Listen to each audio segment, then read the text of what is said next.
If any of my viewers have ever seen any of the videos done by the MGTOW content creator known as Colttaine, you might have seen his video entitled The Cheating Algorithm. In this video, he takes a look at some of the psychology behind mate choice decisions in individuals. And he develops a mathematical / computer algorithm in order to predict whether or not an individual, particularly in this case a woman, will or will not cheat on her partner. And I find this topic of interest quite intriguing because if you can look at the psychology behind people's decisions and choices and the inputs into those decisions and choices, then you can almost treat it as a mathematical function or algorithm and then predict their behavior. So continuing on, this article is entitled The Mate Switching Hypothesis by David M. Buss and colleagues. In this article, written by evolutionary psychologists, goes into the psychology of switching between mates and infidelity, particularly in women, through an evolutionary psychology perspective. And I think that if we take a look at the evolved psychology of humans, we can create an even better, not saying that Colttaine's algorithm isn't good, but an even more detailed and robust algorithm in order to really look at and predict people, specifically women's behavior, especially from a red pill and MGTOW perspective. And you should definitely go subscribe to Colttaine. I will link his YouTube channel in the description of this video. And so this is the algorithm which I've created by looking at and reading through this research paper and also looking at it through a red pill and MGTOW lens, while also being objective, attempting to be as objective as possible to current research and literature. And so continuing on, of course, in the spirit of Undead Chronic, I have to shill. And so you should most definitely go and check out these guys' YouTube channels, and you should subscribe to all of them. And I will link their YouTube channels and their PayPals in the description if you want to go and donate to the warband. Alrighty. So starting off, the article begins with, lifelong monogamy does not characterize the primary mating patterns of humans. American divorce rates have hovered in the 50% range over the past several decades, and remarriage is common. Among married couples, estimates of infidelity rates are far from trivial. Kinsey estimated 26% for women and 50% for men. And this 26% number by Kinsey is quite interesting because it lines up with another video done by Colttaine entitled Wolves in Sheep Clothing.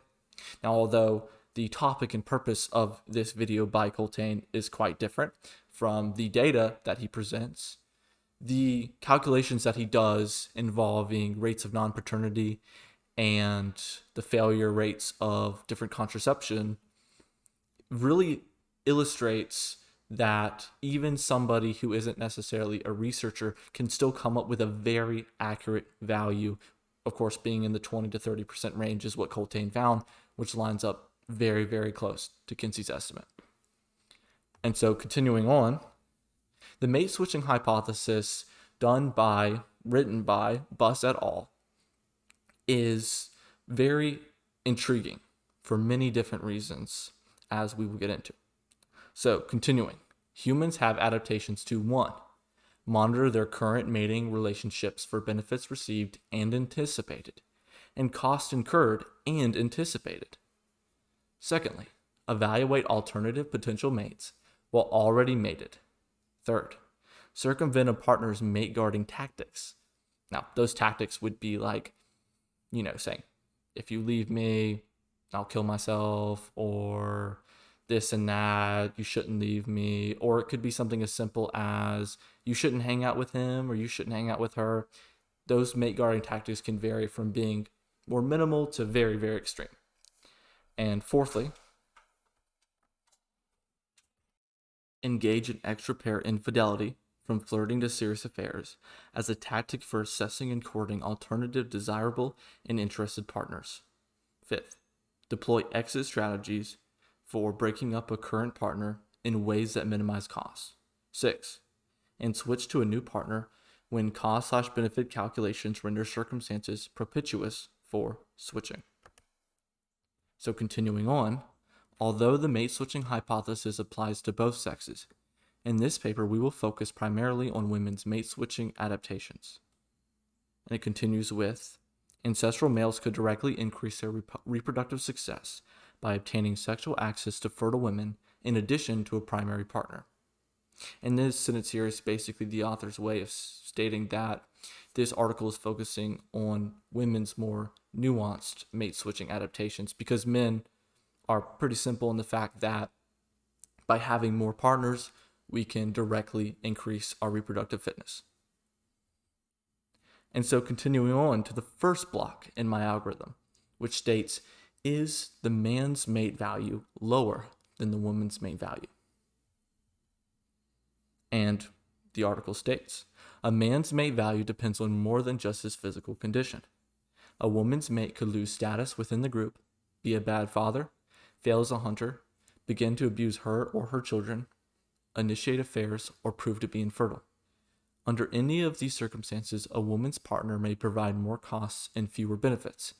That is, be lower in mate value to her than when the relationship initially formed. Mate switching mechanisms would benefit a woman by motivating her to pursue the highest value partners she could attract and retain. And so, in a sense, this paper is highlighting what most red pill and MGTOW men have known for a while, is that women possess a hypergamous nature, and they want the best that they can get, which in a very real sense is human nature. But how many stories have you seen where a man gets into an injury at work or loses his job, and his girlfriend or wife leaves him, or cheats on him? It's not as uncommon as you think, and the psychology is rooted in our evolution. And so continuing on, another circumstance that may render mate switching beneficial is when the woman experiences an increase in mate value. She may become unencumbered by an element of relationship load that she previously possessed, such as a child. And I thought this point was quite interesting. Now, this isn't the only point of a woman's mate value that the authors of this article cite as being important or potentially important, especially from an evolutionary standpoint. But it is quite interesting to think, I wonder how many men in a marriage, when their children go off to college or their children get older and more self-reliant, that their wives then decide that they want to try and monkey branch or find a new man or cheat on them with Chad or whoever. It's an interesting thought. And so going on to the second block, we have, is the projected, that's what the P stands for, mate value of the man less than the projected mate value of the woman? So continuing, assessment of mate value cannot be a static snapshot at a single point in time. Any dimension of mate value, such as emotional stability, dependability, encumbering commitments such as children, status, and resource trajectories, may be in flux at any time and require temporal tracking. The need for tracking does not end after a mate is selected. A mate showing stellar career promise may fail to live up to expectations. And because people in the courting stage often disguise their flaws and relationship load, a seemingly altruistic partner could, over time, reveal a heavily load or a more selfishly skewed welfare trade-off ratio. Some elements of mate value are only revealed after mate selection. And I think there was a video, it was very interesting. It was by Godsod, and it might have been him interviewed by Joe Rogan. And in the interview, he talks about how the likelihood that a woman will divorce her husband increases greatly if over the course of their marriage, the woman happens to get promoted or ends up making more money than the man. And they start off very similar in this trajectory, but over time, if the woman feels that she has a higher mate value or she has more resources than the man, then she will want to monkey branch up to an even more valuable man in terms of mate value. And so evidence suggests that women indeed continue to track their partner's mate value across the relationship and use this information to invest or disinvest from relationships. For example, Cross-cultural evidence indicates that inadequate economic support from the husband is a consistently cited reason for divorce. Of course, this is obviously a citation from 1989, and when women initiate 70 to 80% of divorces, how really accurate is this? Or maybe is it just their perspective of, oh, he's not buying me enough stuff, he's not giving me enough money, he's not making enough money, the Johnsons down the road, they've got a BMW, and my husband doesn't. Exactly, it's that hypergamous nature. Furthermore, the magnitude of women's mate retention effort positively correlates with her partner's income and status driving. So not only does she want to initiate and start a relationship with a man who's more well off than her, but she wants him to keep that and keep on wanting more and more and striving for more. How many times do you see this trope of married couples where the woman's like, oh, I wish you would just work harder, or I wish you would just go for that big promotion, and the man's over here spending 50, 60 hours a week just trying to provide a living. Exactly. So according to the mate switching hypothesis, these cues should also motivate the cultivation of a new relationship if the current one appears to be permanently less beneficial. Stated differently, women continue to attend to a partner's resource provisioning trajectory compared to alternatives, and may attend to or explore alternative mate possibilities when the current mate compares unfavorably. And so monitoring the woman's mate value. Now, the article states, analogous considerations require temporal tracking of one's own mate value. If a woman's mate value increases, such as through increase in status, sudden inheritance of resources, or the elimination of rivals, of course, remember this is looking at an evolutionary perspective, she may become attractive to alternative mates who were previously unavailable or uninterested in her. Physically attractive women have elevated standards for prospective mates compared to less attractive women. And moreover, studies have demonstrated that women's preferences for some characteristics in mates increase at ovulation, the phase of the menstrual cycle when they are most physically attractive. Now, on that last part, there have been some studies that have shown that women's preferences in more masculine men with wider jaws, faces with more pronounced brow ridges, etc., wider faces, do increase around the menstrual cycle now, and also deeper voices, a lower fundamental frequency. Now, the research in this has been a little murky. There's been some mixed findings. However, there was an interesting study where they found out that only attractive women were able to actually act out on their mate preferences for a male's eye color. So let's say you have a less attractive woman and she really wants a man who has blue eyes. Well, blue eyes are quite rare. And because she's not that attractive, she's not able to get that. Maybe she has to settle for a man with green eyes or brown eyes. But the beautiful woman, if she wants a blue-eyed man or a green-eyed man, she can get it. And of course, the study was focusing on eye color, but this applies to a lot of different aspects of a man's mate value. So continuing on, women whose mate value increases substantially will become 1, more emotionally dissatisfied with their current partner, 2, more likely to evade a partner's mate guarding efforts, 3, more likely to cultivate backup mates, 4, more likely to initiate new relationships with higher mate value men, and 5, less inclined to stay with their current partners. And so looking back at the algorithm, we started with, is the man's mate value lower than the woman's? And if it's yes, we move down in the woman's mind, well, is his projected mate value going to be less than mine? Or will mine be higher? And if yes, she will then look and say, are there better alternatives present?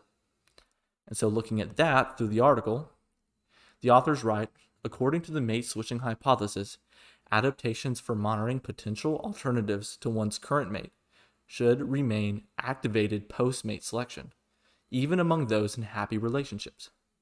Sometimes alternative monitoring occurs at low levels, passively tracking when new available mates appear or when a potential mate's attraction or interest increases.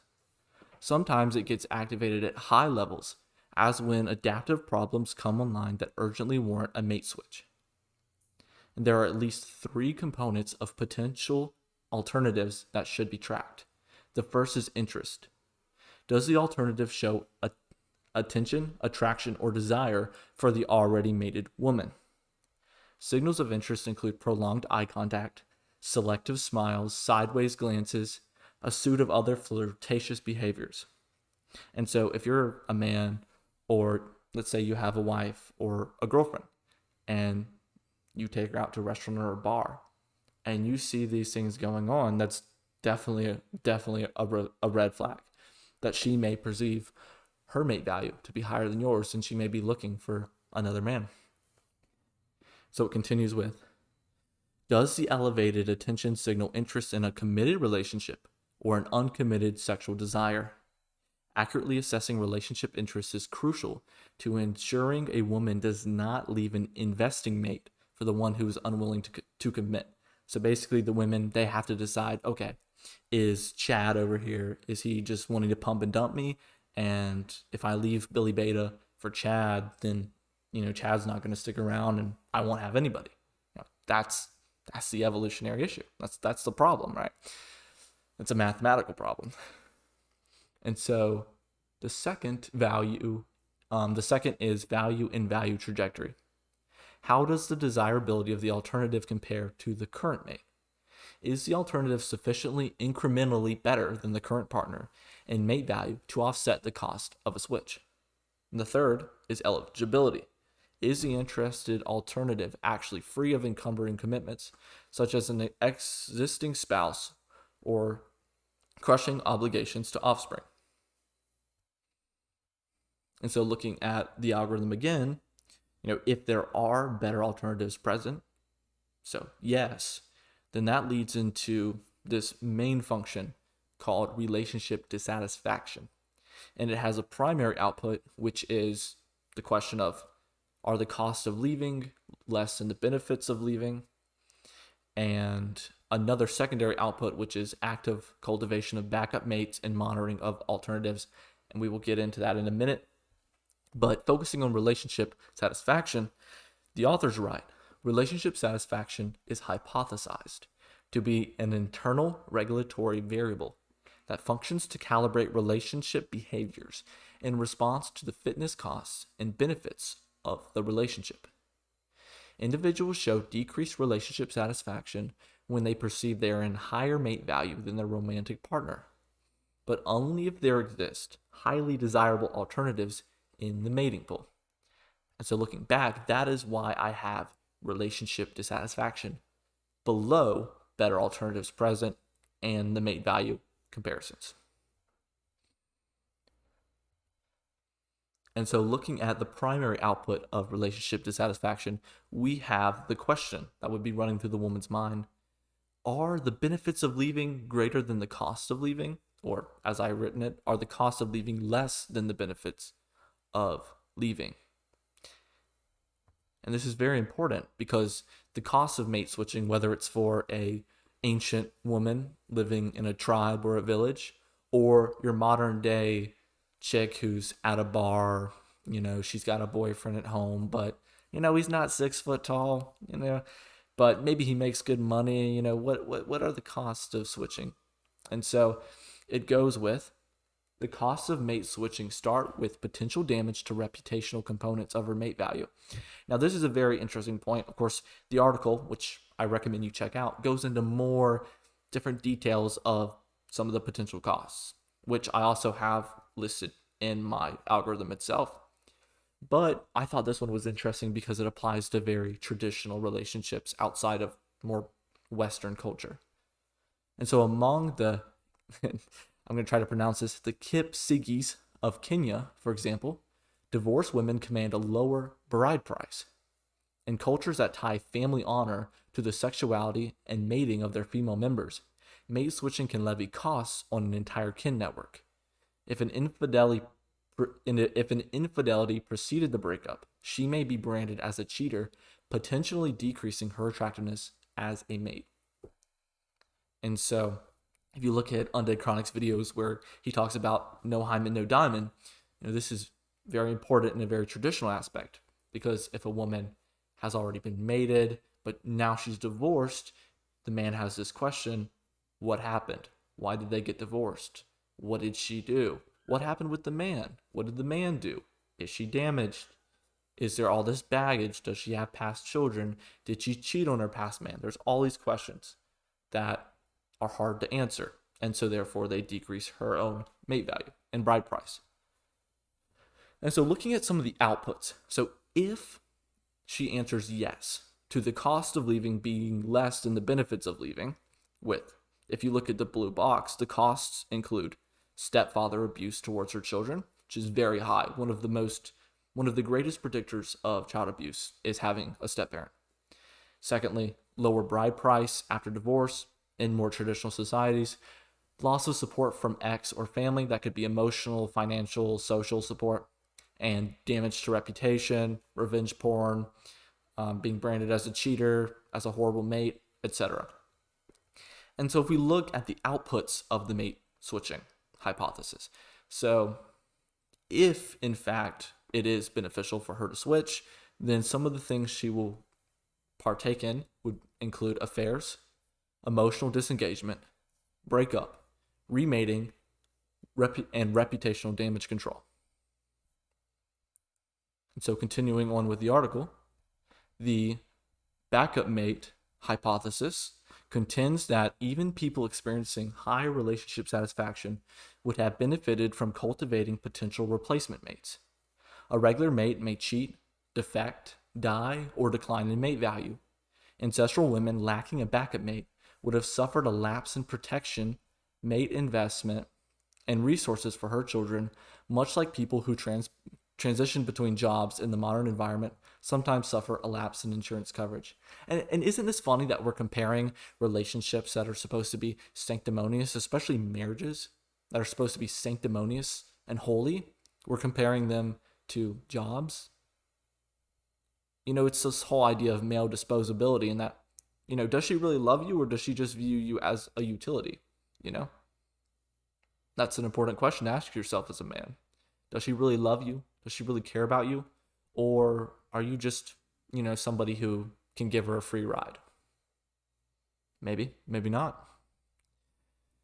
And so, continuing on, several design features appear to characterize backup mates. First, both women and men report having backup mates, with the average being approximately 3. It's quite interesting. If your girlfriend or wife has some 3 good male friends she knows, 3 or 4, you might have a problem there. Second, both sexes reported that they would be upset if their backup mate became involved with someone else, right? Because then that would mean that they couldn't get with you if something went wrong with your current mate.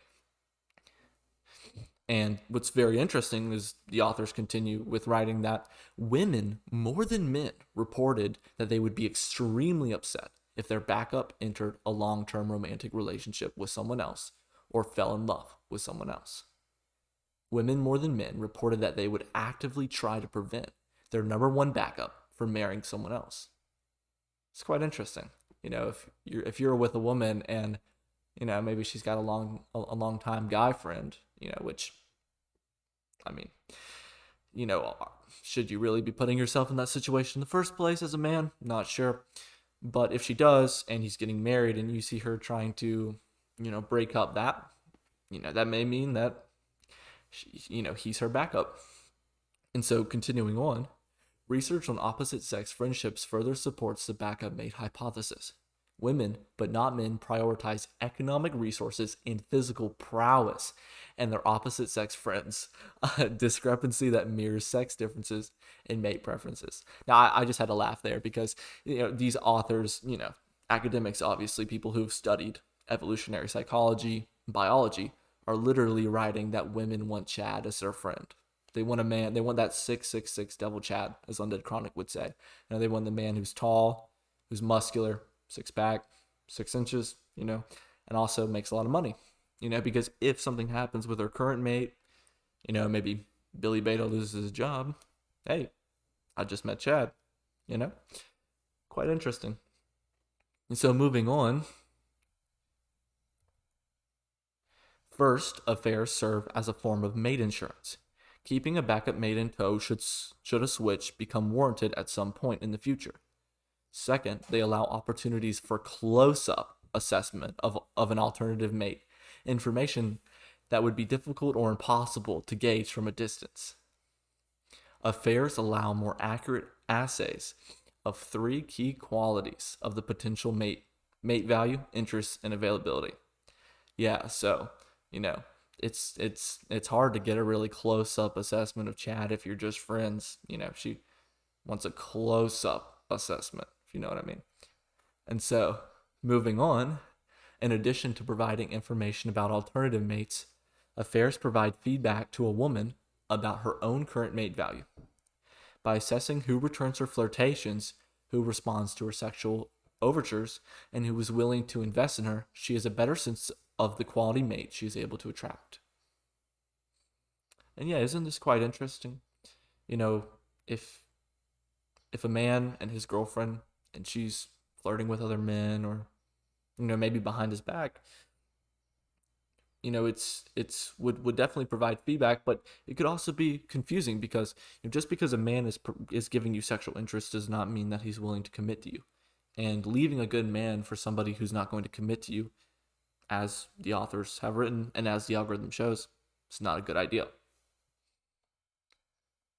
And so moving on to emotional disengagement, that last section was on affairs as being an output of mate switching. Another output of mate switching psychology is emotional disengagement, a process of psychologically divesting from the current partner. One hypothesized emotion that facilitates disengagement is relationship dissatisfaction. Empirically, relationship dissatisfaction has been shown to be partly a function of alternatives in the mating pool who are higher in mate value than the current partner. Finally, with remating, the final step in the temporal sequence following a breakup is to switch to a new mate. One form of mate switching would occur when the affair partner, backup, or potential mate becomes the new regular mate, in which case the problems of mate search, mate choice, and mate attraction post-breakup are solved. She has successfully jettisoned the old mate and traded for the one who is presumably more benefit-bestowing than her ex-mate, less cost-inflicting, or both. Here it is, guys. Here it is, men. Gentlemen. Monkey branching in an academic paper on evolutionary psychology.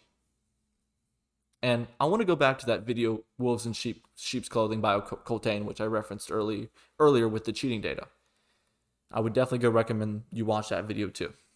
And in that video, Colttaine speaks on how there is a man in a subreddit, MGTOW subreddit, who is coming up with this ridiculous statement that 70% of women cheat. And, of course, the video delves into the argument.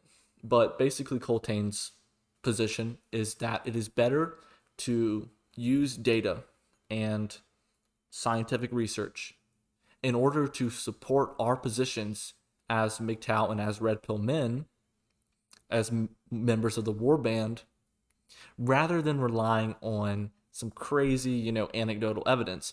Because if you're talking to a normie or just, your average person, maybe a family member, and if you are able to use data, use statistics to basically present your opinion, of course, people do respond better to emotional arguments naturally because we are human, but at the same time, it can make a much better case.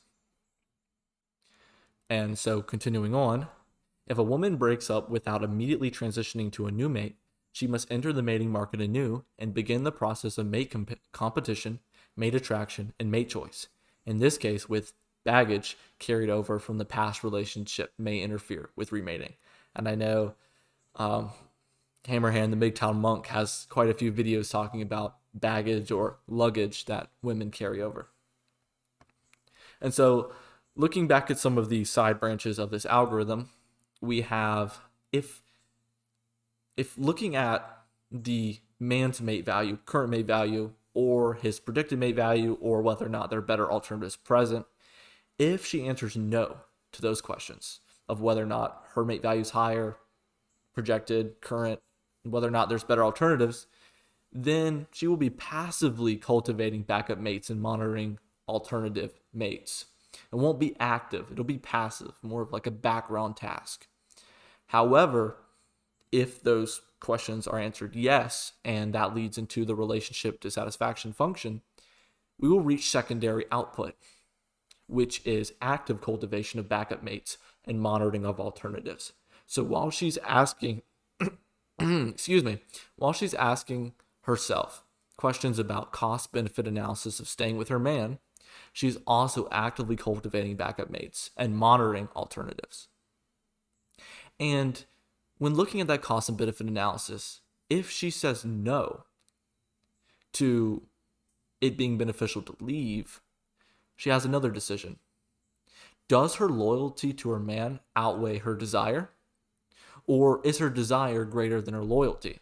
And if her desire for a new mate is greater than her loyalty to her current man, but it isn't smart to actively switch to a new man, then she may engage in behind the back affairs or a dual mating strategy.